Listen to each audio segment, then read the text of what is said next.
সবাই দেখছি শীত পিঠা খুব দ্রুতই বানিয়ে নিচ্ছে। মনে হয় আমি সবার পিছনে পড়ে আছি। তো আর আমি সবার পিছনে থাকতে চাই না, শুরু করে ফেললাম শীতের পিঠা বানানো। শুরু করা যাক। আসসালামু আলাইকুম, কেমন আছেন সবাই? আশা করছি সবাই খুবই ভালো আছেন। আলহামদুলিল্লাহ আমিও ভালো আছি। এখানে আমি 2 কাপ চালের গুঁড়া নিয়ে নিলাম আর 2 কাপ ময়দা নিয়ে নিলাম। যে কাপে চালের গুঁড়া নিছি ঠিক সেম কাপে ময়দার গুঁড়ো নিছি। এরপর অল্প পরিমাণে একটু করে লবণ দিলাম, এরপর হচ্ছে তেল দিয়ে দিলাম আর একটু করে হাফ চা চামচের চাইতে একটু বেশি বেকিং পাউডার দিয়ে দিলাম।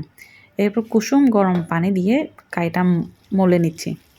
আমি দেখতেছেন অল্প অল্প পানি দিয়ে কিন্তু ব্যাটারটা তৈরি করতেছি। এরপর ব্যাটারটা তৈরি হয়ে গেলে একটা ডিমকে ফাটিয়ে ওখানে মধ্যে দিয়ে দিবেন।